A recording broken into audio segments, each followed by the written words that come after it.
en quarantaine. Il est en train d'agir. Il a un plan. Et le plan de Dieu s'accomplira, quoique les choses changent, que les choses ne changent pas. Le plan de Dieu s'accomplira dans notre vie. Amen. Amen. Alors nous devons mener une vie prophétique, pas une vie de la chair. La Bible dit que les chrétiens, les justes, vivent par la foi. Les justes vivent par la foi. Amen. Amen.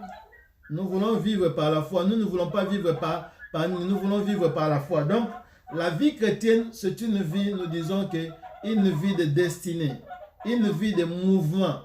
Nous devons prendre d'ici, Dieu nous amène à un autre niveau. Donc, c'est là où Dieu est en train de nous prendre aujourd'hui. Amen. Amen. Nous allons voir aujourd'hui la vie de notre frère Joseph. La vie de notre frère Joseph. La vie de notre frère quoi? Joseph. J'aimerais que nous puissions en devenir. La vie de notre frère Joseph.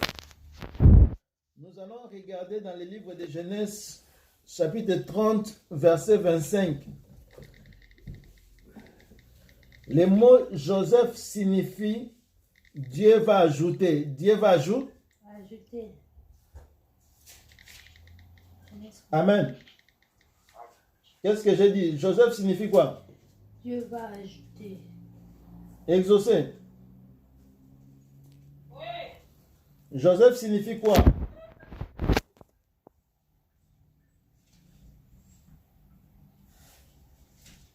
Dieu va ajouter. Joseph signifie quoi? Dieu va ajouter. Yeah, cette année, Dieu doit ajouter. C'est comme si Dieu va retrancher cette année, hein, mais c'est comme si Dieu va retrancher. Mais Dieu nous dit qu'il va encore ajouter. Amen. Amen. Ça, c'est le nom de Joseph. Donc, nous voulons voir la vie de Joseph pour voir quels sont les principes dans lesquels nous devons marcher étant qu'enfants de Dieu. Amen. Amen. Lisons le livre Joseph, lis-nous le livre de Genèse 30, verset 25.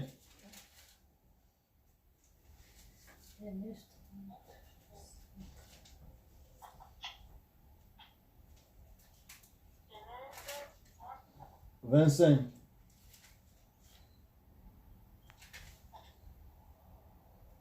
laisse 30 verset 25. Lorsque Rachel eut enfanté Joseph, Jacob dit à Laban, laisse-moi partir pour que je m'en aille chez moi dans mon pays. Amen. Amen. Donc, nous voyons que Joseph, ce n'est pas n'importe qui. Joseph, c'est quand il est venu dans la famille, c'est un enfant de la mission. Amen. Donc, nous voulons que notre vie soit aussi une vie de mission. Nous ne sommes pas là pour faire quelque chose. Nous avons dit que non, les dimanches passés, nous sommes étrangers sur la terre.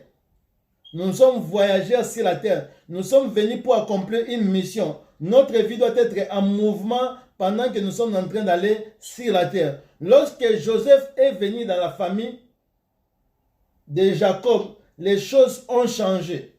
Jacob a dit, je ne resterai plus dans cette dimension. Je retournerai dans la maison de mon père. Je retournerai, Seigneur. Lorsque Joseph vient dans notre vie, la première des choses que nous devons faire, c'est quoi? Retourner dans la maison de notre père. C'est là où nous sommes en train d'aller, dans notre destinée finale. La destinée finale, c'est que nous puissions être avec lui. La vie de Joseph nous enseigne beaucoup de choses. Lorsque Joseph est venu, il a changé la configuration de sa famille. La première des choses, c'est que son père a dit, je ne resterai plus dans cette dimension, je retournerai dans la maison de mon père. Amen. Amen. Donc, il doit y avoir une décision pour toi que non, je ne resterai pas dans une vie de bassesse. Je dois encore aller encore dans une vie plus haut. Je dois encore avancer, je dois encore m'ajouter encore. Ça, c'est là où Dieu nous attend. Amen. Alors, Dieu est en train de nous attendre à aller encore de l'avant. Yes. Aller encore dans la maison de notre Père qui est à Beersheba, l'endroit de la perfection. Amen. Amen. Nous voulons que exaucé soit parfait, perfectionné. Dieu veut que papy soit perfectionné. veut que Anita soit perfectionnée. Il veut que Rachel soit perfectionnée. Ça, c'est l'endroit que nous sommes en train d'aller à Bathsheba. L'endroit de la paix, dans la perfection. Amen. Yes. Que tu sois complet. Mhm. Que tu ne manques de rien. Yes. Que tu sois à mesure d'être spirituel, à la fois aussi être naturel. Hallelujah. Jésus était 100% homme, Yeah. était aussi 100% Dieu. Yeah. Ça, c'est ce que Dieu veut. Yes. Que tu ne sois pas seulement un homme normal. Mhm. Que tu sois un homme, mais au même moment, tu es un Dieu. Amen. Yeah. Tu dois connaître les desseins de Dieu. Tu dois être prophétique. Capacité d'écouter Dieu. Amen. Amen.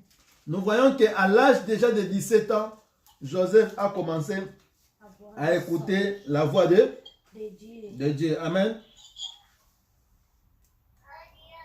Alléluia. Amen. Donc, Joseph a écouté la voix de Dieu, il était encore jeune. Donc, nous devons nous pratiquer à écouter la voix de Dieu. La Bible dit que mes brebis écoutent Ma voix. ma voix. Amen.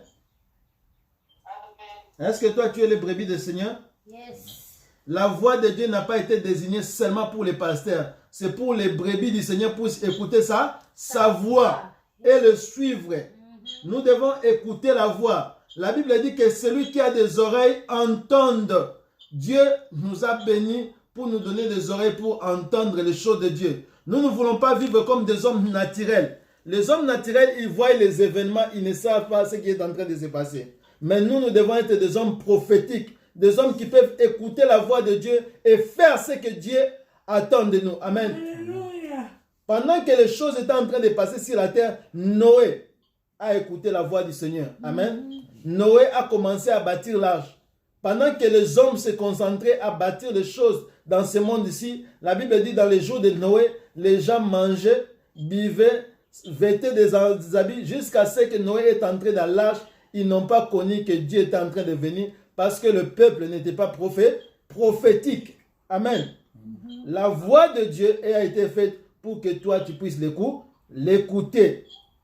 Mes brebis écoutent Ma voix. et ils font quoi? Ils me suivent. Écouter sa voix, c'est le suivre. Écouter sa voix, c'est obéir à ce que lui, il est en train de nous dire.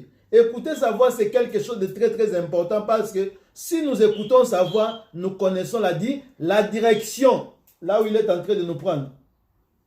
Beaucoup de gens ne connaissent plus aujourd'hui cette crise là où il est en train de nous amener. Ils ne connaissent pas là où nous sommes en train de partir. Aujourd'hui, le monde est dans le chaos. Les gens ne savent pas ce qu'ils vont faire demain. Les systèmes sont en train de s'écouler. Alors Dieu nous dit que mes brebis écoutent ma voix et me suivent. Me suivre. Amen. Amen. Donc toi, tu es le brebis du Seigneur. Si tu es le vrai brebis du Seigneur, tu dois écouter sa voix et quoi? Faire sa volonté. Est-ce que tu as écouté sa voix? Amen. Est-ce que tu connais là où il est en train de nous amener? Nous devons le suivre. Amen. Amen. Alors nous allons regarder comment notre frère Joseph, Dieu l'a pris pour l'amener dans sa destinée prophétique. Il y a une destinée prophétique que Dieu a réservée pour toi. Il y a une destinée prophétique que Dieu a réservée pour moi. Nous devons écouter sa voix. Nous devons être flexibles. Amen. Amen. Nous avons dit ça le dimanche passé. Nous devons être flexibles. Nous ne voulons pas être comme un éléphant. Difficile de mouvoir. Même s'il écoute la voix, mais il est trop lourd pour bouger avec Dieu.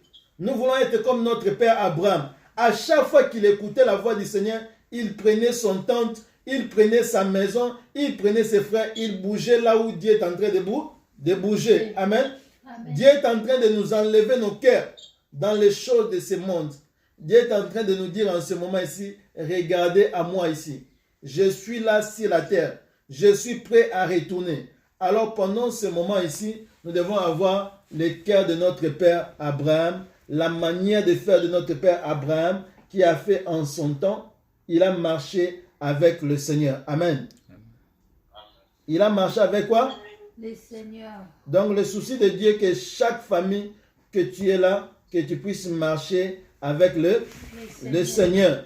Marcher avec le Seigneur. Que tu puisses journer avec Dieu. Alors, nous allons... les désirs de Dieu, c'est important aujourd'hui que nous puissions comprendre ce que Dieu veut comme désir. Nous allons lire Jean 3, verset 16. Jean 3, verset 16. Les désirs le plus... Jean 3, verset 16.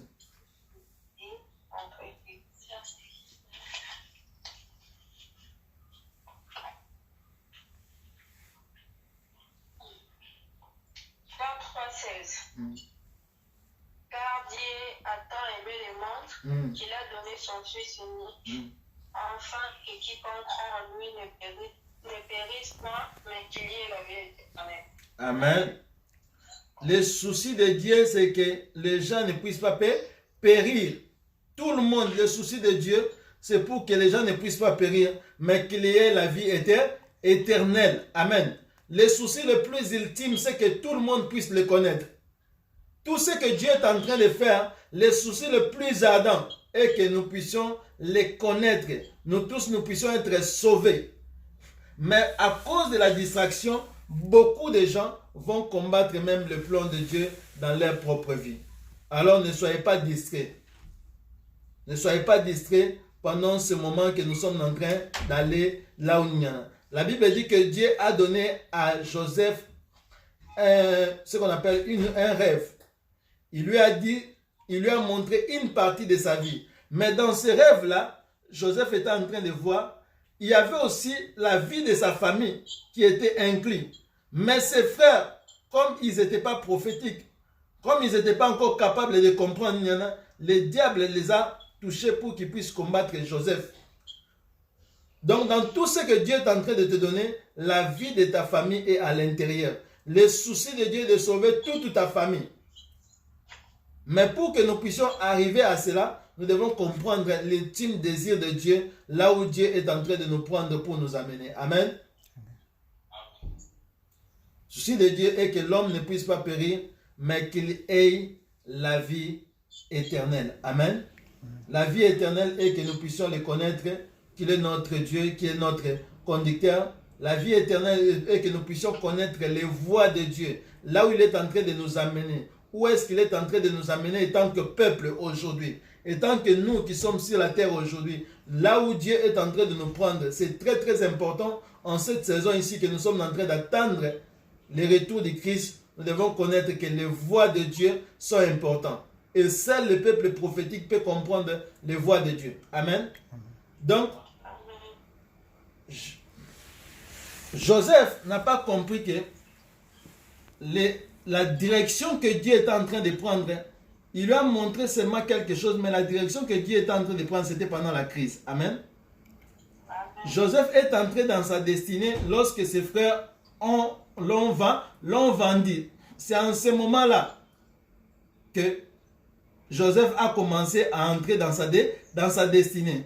Dans les moments de trouble, même dans les moments de joie, parfois nous pensons que c'est dans les moments de joie que nous sommes en train de faire la volonté de Dieu. C'est lorsque j'ai beaucoup d'argent que je suis en train de faire la volonté de Dieu. Mais c'est pendant la crise que Joseph a commencé le processus de faire la volonté de celui qu'il a envoyé. Amen. Donc la crise était en train de conduire Joseph vers la destination. Joseph devait comprendre que lorsque les frères l'ont vu, l'ont haï et ils l'ont envoyé pendant cette crise-là de l'esclavage, Dieu était en train de l'amener dans sa destinée prophétique, là où Dieu l'attend. Alors la crise ne doit pas être un moment pour nous. La crise, c'est un moment où Dieu est en train de nous faire entrer dans notre destinée prophétique, pour que nous puissions arriver là où Dieu nous attend, étant que l'Église. Là-bas, on parlait d'une personne, mais aujourd'hui, Joseph représente notre Église. Joseph représente notre famille, là où Dieu est en train de nous prendre.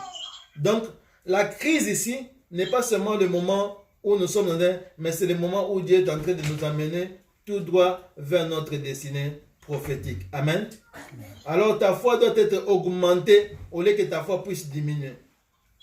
Ta foi doit être augmentée, que nous puissions laisser Dieu en ce moment de crise ici, nous conduire là où il veut, là où il est en train de nous amener. C'est que nous avons confiance, c'est qu'il est avec nous. Amen. Ça, c'est la chose la plus primordiale que tu dois avoir dans ton cœur, que Dieu est avec nous. Il marche avec nous. Amen. Amen. Est-ce qu'on comprend cela? Yes. Est-ce qu'on est d'accord avec cela? Amen. Donc nous sommes en train de voyager quelque part là où Dieu nous attend. La vie de notre frère Joseph. Nous avons dit que la vie, elle est prophétique. Nous devons comprendre les voies de Dieu. La parole de Dieu est une lumière à notre pied. La parole de Dieu doit être la lumière à notre pied. C'est comme une voiture. Quand une voiture n'a pas de phare, est-ce qu'il peut bien rouler? Pourquoi? Il n'y a pas la direction. Il n'y a pas de direction. Aujourd'hui, le monde est comme ça.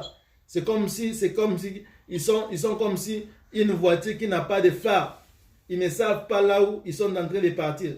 Mais Dieu veut que toi, étant qu'enfant de Dieu, que tu puisses savoir là où tu es en train de partir pour que tu marches avec assurance. Amen. Amen. Marcher avec assurance, c'est l'endroit où Dieu est en train de nous attendre. Amen. Amen. Lisons Romains 4, versets 18 à 22.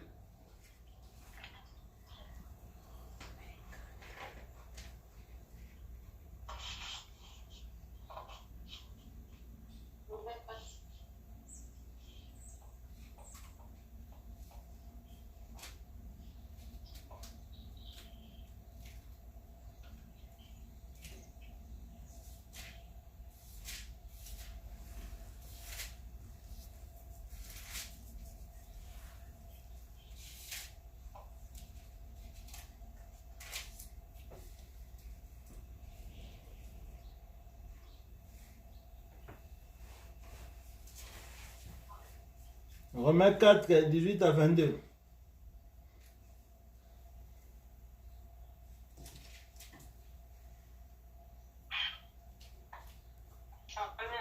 Amen. Espérant contre toute expérience, Mhm. il fut en sorte qu'il devint père d'un grand nombre de nations, Mhm. selon ce qui lui avait été dit, Mhm. d'excellente postérité. Mhm.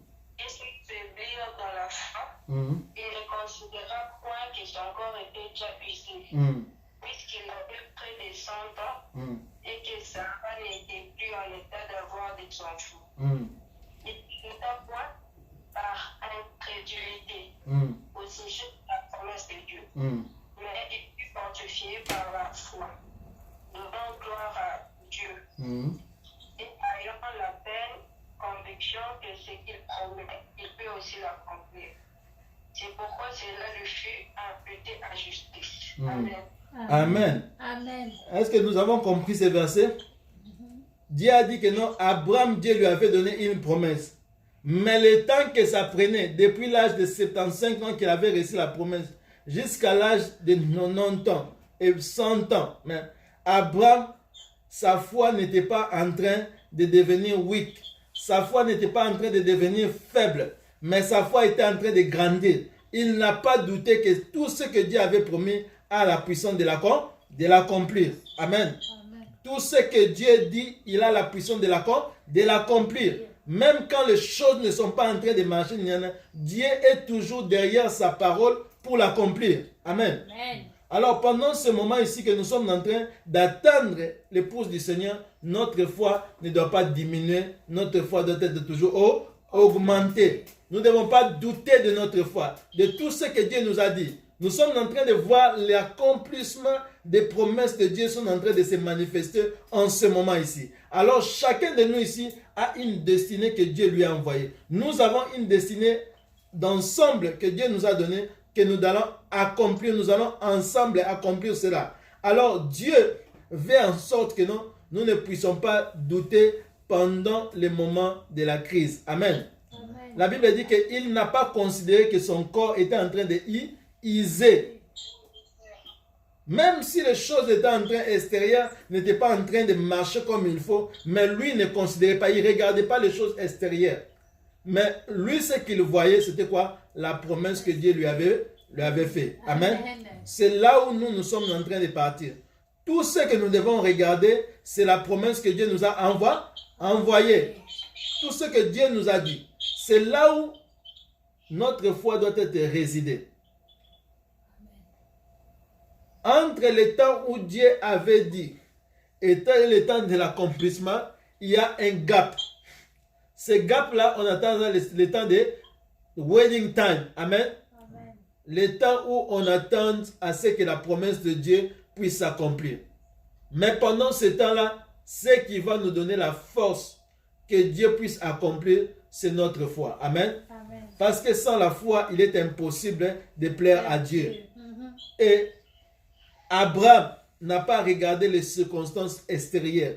Tout ce qui les poussait, c'était la parole de Dieu. C'est pourquoi nous voulons dire que nous devons nous attacher à la parole de Dieu. Écouter ce que Dieu dit et marcher selon ce que Dieu est en train de nous dire aujourd'hui. Amen. Amen. Le waiting time. Le temps qu'on attend la promesse de Dieu, beaucoup de gens se découragent. Amen. Amen. Quand tu regardes ta vie, quand tu regardes ce qui est en train de se passer aujourd'hui, tu peux comprendre que non, tu peux penser que Dieu est en retard. Dieu ne sera jamais en quarantaine. Amen. Malgré ce moment ici que non, Dieu est en train de travailler. La Bible dit toutes choses concourent au bien de ceux qui aiment Dieu.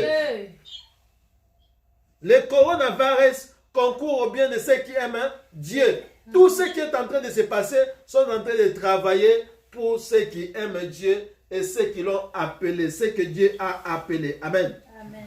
Donc, les moments ici, ce sont des moments où Dieu est en train de travailler pour nous amener vers l'accomplissement de sa promesse. Nous devons rester obéissants à la parole de Dieu. Amen. Amen. Amen. Que ces moments ici ne puissent pas te décourager. Saoul attendait à ce que le prophète Samuel puisse venir pour le bénir. Il a entendu le premier jour, Samuel n'était pas là. Il a entendu le deuxième jour, Samuel n'était pas là. Il a entendu le troisième jour, Samuel n'était pas là. Jusqu'au septième jour, il avait des raisons valables pour dire que le prophète ne sera jamais là. Il a pris le sacrifice, il a sacrifié lui-même. La Bible dit que pendant le moment seulement qu'il sacrifiait, c'est alors que le prophète Samuel est arrivé. Il lui a dit, qu'est-ce que tu as fait? Il dit que non, je viens de sacrifier parce que tu m'as dit que tu seras là, tu n'étais pas là. Et depuis ce jour-là, le trône de Dieu a été enlevé dans la vie de Saoul. Amen. Nous, étant qu'enfants de Dieu, nous ne devons pas faire les choses dans la chair. Amen. Même quand les choses ne marchent pas, nous devons attendre avec patience. La patience. Attendre Dieu avec patience. La patience, on dit, c'est lorsque tu es dans la guerre, on est en train de tuer tes frères, ils sont en train de tomber, mais tu restes seulement dans ton poste. Amen. Reste toujours dans ton poste. Que les choses deviennent de plus en plus graves. Toi, reste toujours dans ton poste. Ne bouge pas. Reste là, parce que c'est avec patience que non, Abraham a été imputé un homme de foi. Amen. Amen. Alors la patience, c'est la chose la plus primordiale que Dieu est en train de nous donner, étant qu'enfants de Dieu aujourd'hui, pour que nous puissions obtenir les promesses que Dieu nous a données. Amen. Joseph est resté patient avec Dieu. Malgré les promesses que Dieu lui a données, il a été amené dans la prison. Même s'il était dans la prison, ne signifie pas que non, Dieu avait ralenti les promesses de Dieu. Amen. Amen. La prison d'aujourd'hui ne ralentit pas les promesses de Dieu. Tu peux dire que non, Dieu m'avait dit ça, oh non, on devait faire ça, mais regarde ce qui est en train de se passer. Cette crise n'a pas ralenti les promesses de Dieu. Amen. Amen. mais plutôt elle est en train d'accélérer les promesses de Dieu pour l'accomplissement. Il y a des choses qui sont en train de se faire dans le spirituel que toi, tu n'es pas en train de voir. Tu dois seulement croire et rester obéissant à la parole de Dieu pendant ce moment. C'est ce que nous devons avoir comme attitude dans le moment ici que Dieu est en train de nous amener vers l'accomplissement de notre destinée. Nous allons lire en ce moment-là Matthieu 25, versets 1 à 5. Exaucé.